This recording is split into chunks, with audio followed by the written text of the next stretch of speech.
ఐటీలో ఎంట్రీ కావాలా? Trainee software engineer గా అజా కోడింగ్ ట్యూటర్ లో 2 వీక్స్ ట్రయల్ పీరియడ్ లో వెంటనే చేరండి.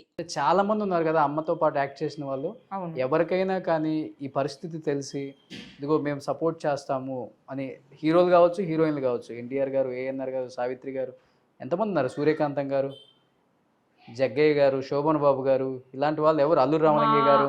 అమ్మగారు డెత్ అయ్యాకండి నాకు కండోలెన్స్ చెప్పిన వ్యక్తులు ఇద్దరే. తెలుగు ఫిలిం ఇండస్ట్రీ నుంచి నన్ను ఎవరు పిలవలా, ఎవరు అమ్మగారు పోయారని కూడా నన్ను ఎవరు అడగలేదండి తెలుగు ఇండస్ట్రీలో.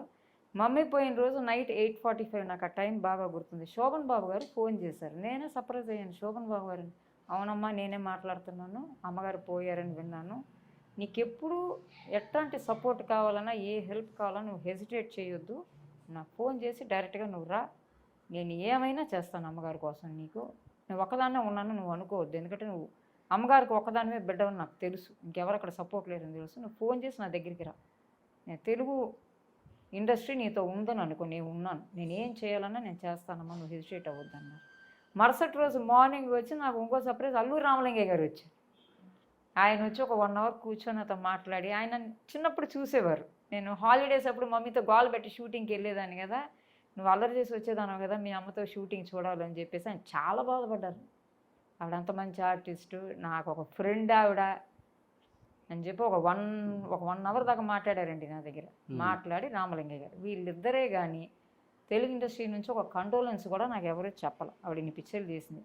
నేను ఇప్పుడు డైరెక్టర్ నెల్సన్ గారు ఉన్నారు కదండి, జైలర్ అవన్నీ తీశారు. ఆయన పిక్చర్ తమిళ్ బ్లడీ బెగ్గర్ అని ఒక పిక్చర్ అండి, కంప్లీట్ అయింది, ఇప్పుడు రిలీజ్కి వస్తుంది ఆ పిక్చరు.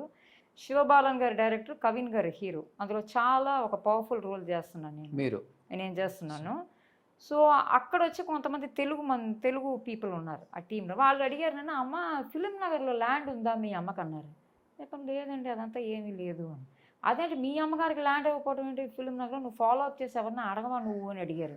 నాకు అసలు కాంటాక్ట్సే లేవండి హైదరాబాద్లో, నాకు అక్కడ సపోర్ట్ చేసేవాళ్ళు, హెల్ప్ చేసేవాళ్ళు, ఎవరితో కాంటాక్ట్ చేయాలో నాకు తెలియదు.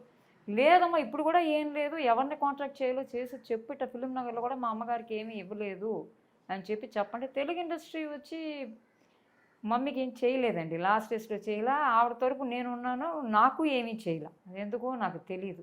ఆవిడ గారికి న్యాయంగా ఫిలిం నగర్లో ఒక ల్యాండ్ ఇచ్చుంటే బాగుండేదండి అమ్మగారికి. ఆర్టిస్టు అసోసియేషన్ మెంబర్ ఆవిడ. సో నన్ను అడుగుతున్నారు, నెల్సన్ గారి ప్రాజెక్ట్స్కి వెళ్ళినప్పుడు అడుగుతున్నాను, నువ్వు మలయాళం పిక్చర్లు చేస్తున్నావు, తమిళ పిక్చర్లు చేస్తున్నావు, నువ్వు తెలుగు ఎందుకు చేయట్లా, ట్రై చేయొచ్చు కదా, మీ అమ్మగారు ఉన్నారు కదా నీకు బ్యాక్గ్రౌండ్ అని చెప్పి. అంటే నేను చెప్పాను అమ్మగారు మాత్రమే ఉంది, నేను అదే చెప్పాను, అమ్మగారు పోయినప్పుడు నాకు కండోలెన్స్ కూడా ఎవరు చెప్పలా. ఇప్పుడు అమ్మగారు బ్యాక్గ్రౌండ్ పెట్టుకొని వేషాలు వస్తాయి అంటారా మీరు? నేను వచ్చి ఒక న్యూ కమర్గా నేను అప్రోచ్ చేయడానికి నాకు అక్కడ కాంటాక్ట్స్ లేవు. నాకు చాలా ఇంట్రెస్ట్ తెలుగు పిక్చర్ చేయాలని. మలయాళం నేను ఆల్రెడీ తెలుసండి, ఎక్కడక్కడ లీడ్ రోల్స్ కూడా నేను చేసి ఉన్నాను హరిహరన్ గారి పిక్చర్లో. వాటిలో సలీమా అంటే మలయాళంలో అందరికీ తెలుసు. నేను ఇప్పుడు మంచి ప్రాజెక్ట్స్ చేస్తున్నాను. తమిళ్ వచ్చి వెబ్ సిరీస్ చేస్తున్నాను. నెల్సన్ గారి పిక్చర్ వచ్చి ఇట్స్ వెరీ గుడ్ రోల్. చెప్పాను కదా మీకు, నాకు తెలుగు చెయ్యాలి అని చాలా ఇంట్రెస్ట్. ఆల్రెడీ తెలుగులో మేఘ సందేశం నాగేశ్వర గారు కూతురుగా చేశారు. ఇప్పుడు చెయ్యాలండి, మంచి క్యారెక్టర్స్ నేను చెయ్యాలి అని చెప్పి నాకు చాలా ఇంట్రెస్ట్ అండి. అవకాశం వస్తే తప్పకుండా చేస్తాను, చెయ్యాలి.